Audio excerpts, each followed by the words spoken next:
At Willow Creek Hospital, everyone knew Sarah as just the night nurse until that fateful night when the warehouse exploded. Sarah Bennett had been working the night shift at Willow Creek Hospital for 12 years. Her hours were 10 p.m. to 8 a.m. Her day shift colleagues barely knew her. Dr. Carter always called her nurse, unaware of her name. The 42-year-old Sarah had moved to this small town after her divorce, leaving a renowned hospital in the city for a quieter life. The night shift suited her perfectly: minimal interaction, minimal drama, just her patients, and her duty. That night started like any other. When Sarah reached the third floor, Secretary Emily gave a slight nod. "Another quiet night, it seems," Emily said. Sarah smiled. "Quiet nights are good. Less stress, less chaos," she replied, organizing patient charts. "Mr. Henderson's fever is up again. I'll need to keep an eye on him." Emily glanced at her screen and murmured, "You're lucky the ER's calm. Dr. Lopez is practically dozing." But Sarah didn't yet know that the greatest challenge of her life was just 4 hours away. At 11:30 p.m., the last visitors left. Only the emergency room, intensive care, and the internal medicine ward Sarah managed were active. There were 32 patients that night, mostly elderly with chronic conditions. Sarah knew each by name and their personal details. Mr. Henderson in room 1578 lived alone, his daughter in another state. Mrs. Parker in room 22, diabetic, her son visited daily. Sarah cared about these details because, during the night, these patients were her responsibility. At 2:17 a.m., while checking Mr. Henderson's temperature, Sarah heard a distant boom. Looking out the window, she saw orange flames rising from the Apex warehouse on the town's edge. At first, she thought it was a car crash, but the flame scale and the explosion's roar told a different story. Her heart raced. 15 years of nursing had honed her instincts for danger. She checked her phone for news, nothing yet, but her gut screamed trouble. 7 minutes later, the first ambulance siren wailed, followed by a second, then a third. Sarah sprinted to the emergency room, mentally tallying free beds, on-duty doctors, and available supplies as she passed through the corridors. Chaos greeted her at the ER entrance. Dr. Lopez was shouting, "How can we handle this many injured? We've only got 8 beds." Nurse assistant Chloe was in tears. Security guard Alvarez was frantically gathering radio updates: explosion at the warehouse. At least 40 injured. Sarah assessed the situation quietly. 4 injured in the first ambulance, 6 in the second, the third still unloading. Radio chatter warned of more ambulances en route. The warehouse had 150 night shift workers. Dr. Lopez, sweating, snapped, "Sarah, go back upstairs.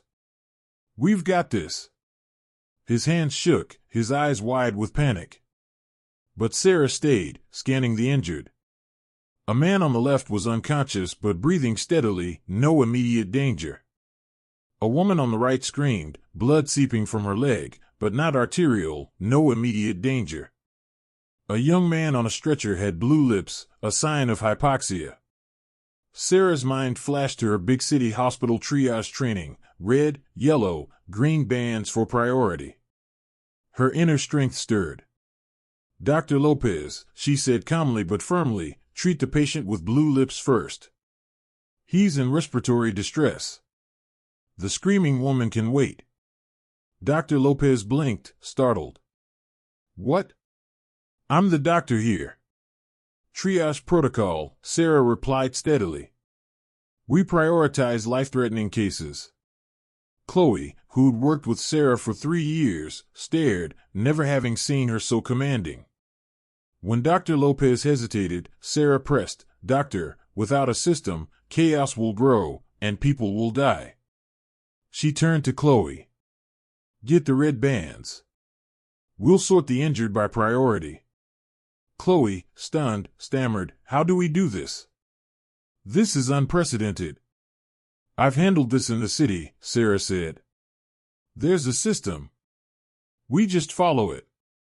When the next ambulance arrived, Sarah was outside, rapidly assessing each patient: normal breathing, clear consciousness, minimal blood loss, green band.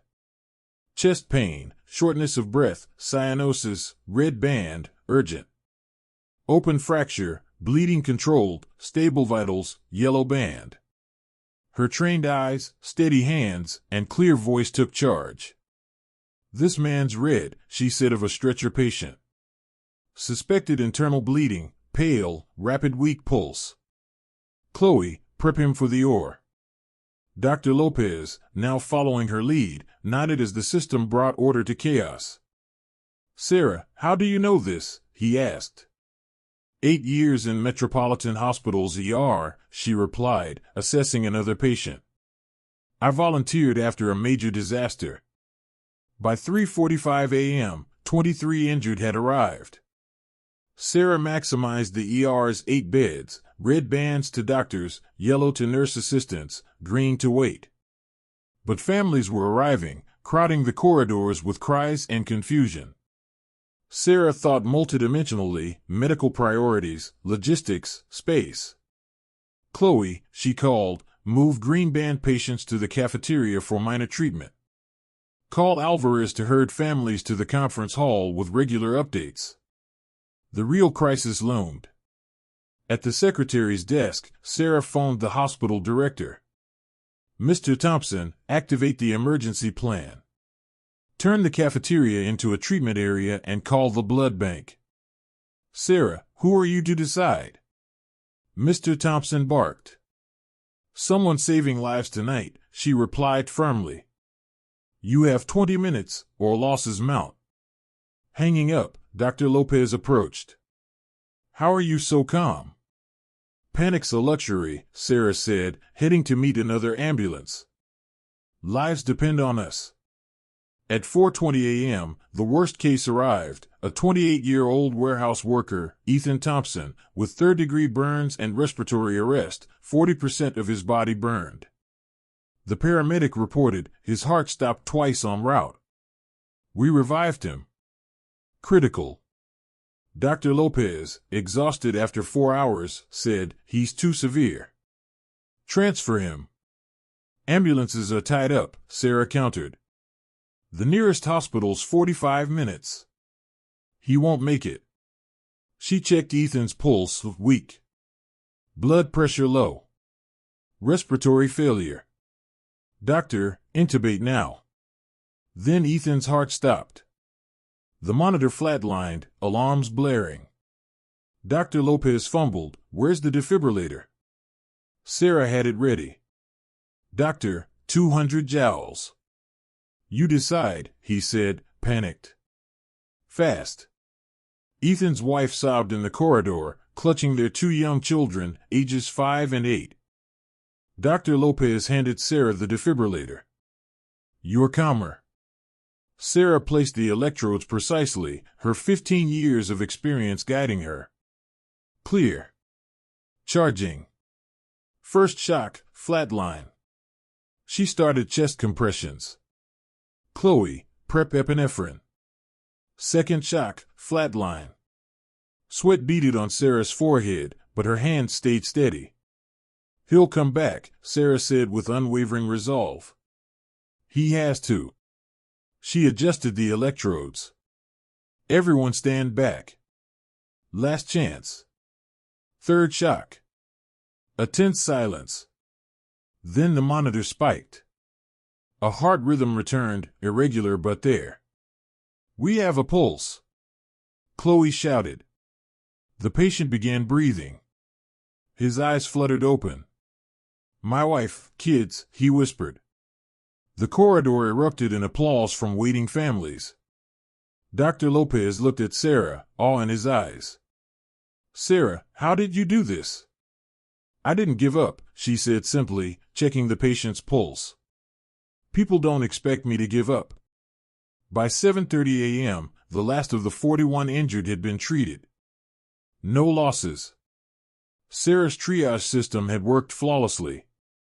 The hospital corridors began to quiet as families reunited with loved ones. Ethan Thompson, the rescued worker, held his wife Laura's hand. Hospital director Mr. Davis arrived, spotting Sarah in the corridor. For the first time, he truly saw the night nurse. "Sarah Bennett, did you orchestrate this?" "I just did my job, Mr. Davis," Sarah replied, exhausted but serene. Mr. Davis surveyed the scene, everything in order, injured patients sorted, families informed, supplies organized. What he said next caught Sarah off guard. "Sarah, what you did last night. I haven't seen such coordination in 20 years. We're opening an emergency coordination role, day shift, good pay. It's yours if you want it." Sarah smiled faintly.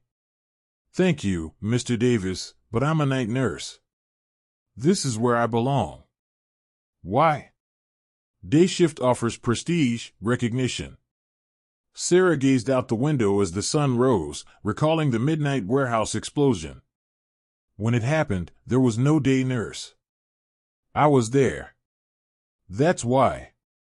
Dr. Lopez approached her at the door. "Sarah, I'm sorry. I never saw your skills. 3 years working together, and I didn't know you."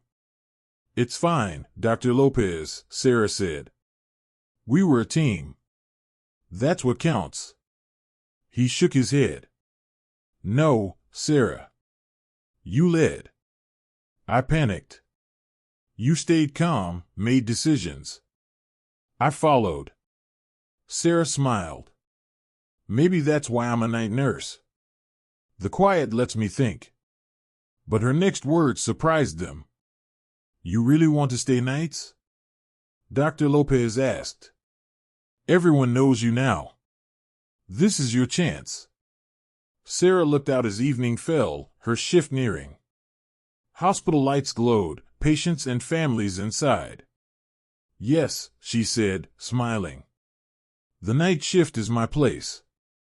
Being there in people's darkest moments, that's real heroism. Quiet, not applauded." "What about recognition? Prestige?" Dr. Lopez pressed. "We saved 41 people," Sarah replied. "Their families can hold them. That's worth more than prestige." At noon, a local news crew found Sarah in the hospital garden. "We're with the night hero, Sarah Bennett," the reporter began. "What happened last night?" Shy, makeup-free, and tired, Sarah's eyes held peace. "I just did my job. Any nurse would.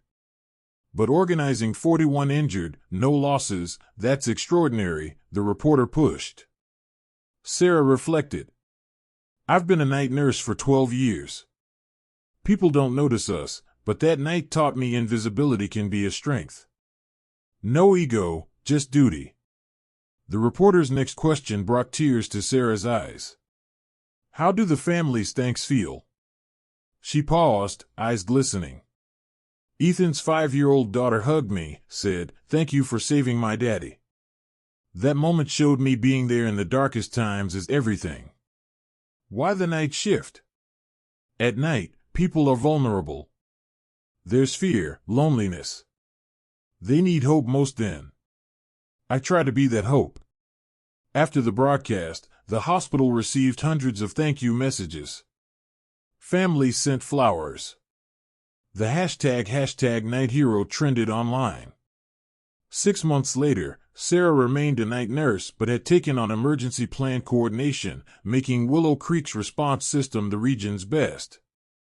Ethan Thompson, the worker she saved, visited with his wife Laura and their 2 children upon his discharge. "I'm alive because of you," he said. "My kids have their dad because of you." Sarah's response was simple: "I was just there. Right time, right place."